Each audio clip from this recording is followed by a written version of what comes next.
बिस्मिल्लाहिर्रहमानिर्रहीम। अस्सलाम वालेकुम। मैं जलील खान कुलाची, आप मेरे यूट्यूब चैनल देख रहे हैं। हुज़ूर वाला पाकिस्तान के सियासी मंजरनामे में कुछ इंतहाई अहम तरीन चीज़ें जो कि आपके साथ डिस्कस करनी है।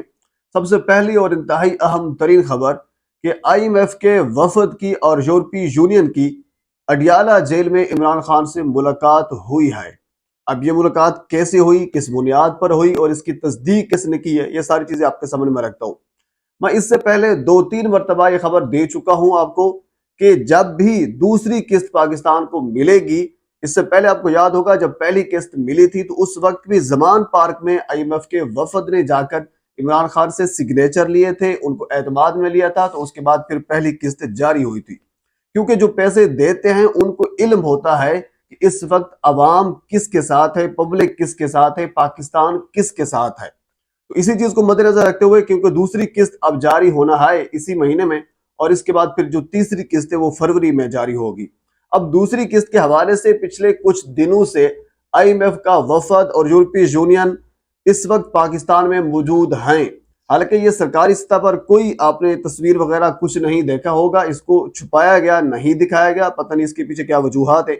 बहरहाल IMF के वफद की और यूरोपीय यूनियन की बारहा मुलाकातें हुई हैं अडियाला जेल में, एक मुलाकात नहीं हुई, ज्यादा मुलाकातें हुई हैं। अब इमरान खान के क्या मुतालबात थे और इसके बाद फिर IMF के वफद के क्या मुतालबात थे, मुलाकातें ज्यादा क्यों हुई हैं, किस वजह से हुई हैं, ये सारी चीजें आहिस्ता आहिस्ता खुलकर सामने आएंगी। बहरहाल मुलाकातें हुई हैं, इसकी तस्दीक की है जनाब चौधरी परवेज इलाही साहब ने। आपको शायद ये इल्म होगा कि अडियाला जेल का जिस सेल में इमरान खान हैं उसके साथ वाले सेल में चौधरी परवेज इलाही साहब मौजूद होते हैं। और चौधरी परवेज इलाही साहब ने आज वो कोर्ट में पेश हुए और उन्होंने सहाफियों से गैर रस्मी गुफ्तगू की है और उस गैर रस्मी गुफ्तगू में उन्होंने ये बताया है कि कुछ दिन पहले से और कुछ दिनों से ये मामला चल रहा है कि IMF का वफद और यूरोपीय यूनियन आते हैं, वो पाकिस्तान में अडियाला जेल में जाते हैं, खान साहब से मुलाकात करते हैं। क्योंकि जब भी वो लोग आते होंगे अडियाला जेल में तो जो नॉर्मल की सूरत हाल होती होगी, जो नकलो हरकत होती होगी, वो अमूमन उसको तब्दील कर दिया जाता होगा, जैसी बात है उसको प्रोटोकॉल दिया जाता होगा। तो चौधरी परवेज इलाही साहब भी सिक्योरिटी गार्ड से पूछ लेते होंगे कि ये क्या मंजर है, तो उन्होंने बता दिया होगा कि ये IMF का वफद है जो इमरान खान से मिलने आया है, और एक मरतबा नहीं कई मरतबा। बहरहाल इस चीज की तस्दीक हो गई है कि वो वफद मिलने आया और मिलने कई मरतबा आया। अब इसके पीछे कहा क्या मुहर्रिकात हैं या फिर क्या वजूहात हैं कि अभी तक वो मामला डन क्यों नहीं हुआ, मुतालबात हैं क्या, ये सारी चीजें खुलकर सामने आएंगी, मैं आपके सामने रखूंगा।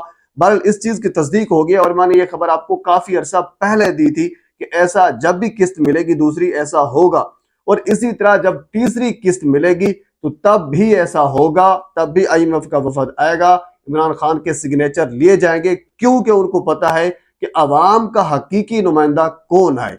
बहरहाल हम थोड़ा सा आगे चलते हैं। अगली खबर, आज का दिन जो है वो जस्टिस आमिर फारूक साहब के लिए कुछ अच्छा नहीं रहा।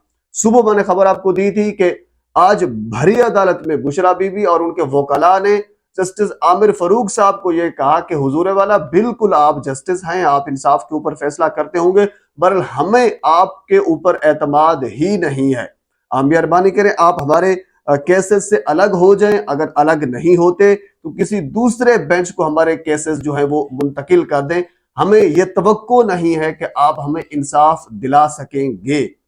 ये है जनाब अली क्रेडिबिलिटी जस्टिस आमिर फारूक साहब की, और जस्टिस आमिर फारूक साहब का ये म्यार है। आज भरी अदालत में इन क्लाइंट ने ये कह दिया, क्लाइंट कह सकते हैं, मुल्जिम कह सकते हैं, जो कुछ भी आप नाम देना चाहें, वाज़े तौर पर यह कहा कि हुजूर वाला हमें आपके ऊपर एतमाद नहीं है, आप हमें इंसाफ नहीं दिला सकते। अच्छा, इसके साथ अगली खबर भी आपको दे दूं, साइफर वाले मामले में आज डिविजनल बेंच ने एक मरतबा फिर समाअत की है। यानी जो 2 रुकनी बेंच था जिसमें जस्टिस मियां गुल हसन औरंगजेब और जस्टिस समन रिफत सेबा, उन्होंने समाअत की है। और उन्होंने एक तो जो 4 हफ्तों वाला फैसला था जो ट्रायल का था, जस्टिस आमिर फारूक साहब के 4 हफ्तों के अंदर ट्रायल मुकम्मल होना चाहिए था, उस फैसले को उन्होंने खत्म कर दिया। और साथ ही उनका अपना फैसला जो जेल के अंदर ट्रायल को रोकने का था उसको अभी तक जूं का तू रखा है और 20 तारीख तक इसमें तोसी कर दी है। यानी ये कहा है कि 20 तारीख तक भी जेल के अंदर इमरान खान का ट्रायल नहीं होगा। 20 तारीख को यानी सोमवार वाले दिन यह फैसला होगा کہ ٹرائل جو پچھلا کیا گیا تھا کیا وہ کالعدم قرار پاتا ہے یا پھر اسی کو آگے لے کر چلتے ہیں. یہ تو سوموار والے دن اس پر مزید جو ہے وہ ڈیبیٹ کی جائے گی، مزید جو اس پر کافی چیزیں کھل کر سامنے آئیں گی. اب اگلی خبر انتہائی اہم ہے، وہ ہے عمران ریاض صاحب کے متعلق.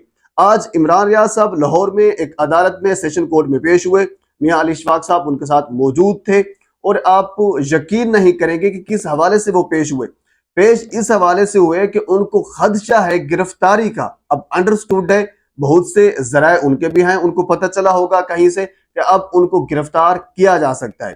عمران ریاض صاحب کی حالت آپ کے سامنے موجود ہے کہ ان کو گرفتار کر کے ان سے مزید کیا نکلوانا ہے. مجھے سمجھ نہیں آتی پنجاب پولیس کی. بہرحال اس میں ان کے مطابق یہ ہے کہ انہوں نے کوئی ٹویٹ کیا تھا اور اس میں پنجاب پولیس، آئی جی پنجاب اور باقی جو فریقین ہیں اس میں شامل ہیں، تو اس ٹویٹ کی بنیاد پر ان کو گرفتار کیا جا سکتا ہے، یہ خدشہ ہے. تو اس وجہ سے آج وہ عدالت میں پیش ہوئے سیشن کورٹ میں، اور انہوں نے حفاظتی ضمانت وہاں سے لی. 28 نومبر تک ان کو حفاظتی ضمانت مل چکی ہے. میاں علی اشفاق صاحب وہاں ان کے ساتھ موجود تھے، اور انہوں نے باہر آ کر ایک مرتبہ پھر پاکستان زندہ باد کا نعرہ بھی لگایا اور تھوڑی سی گفتگو جس کو آپ کہہ سکتے ہیں کہ وہ کی. بہرحال اس کے بعد پھر وہ واپس گھر کو چلے جائے. یہ انتہائی اہم ترین خبر ہے کہ عمران ریاض کو ایک مرتبہ پھر گرفتار کیا جا سکتا ہے، اور ایک انتہائی الارمنگ صورتحال پاکستان کے صحافیوں کے لیے. بہرحال یہ آج کی کوئی انتہائی اہم ترین خبریں جو کچھ میں نے آپ کے سامنے رکھ دی ہیں، اور بھی بہت سی خبریں ہیں انشاءاللہ اگلی ویڈیو میں آپ کے سامنے میں ضرور رکھوں گا.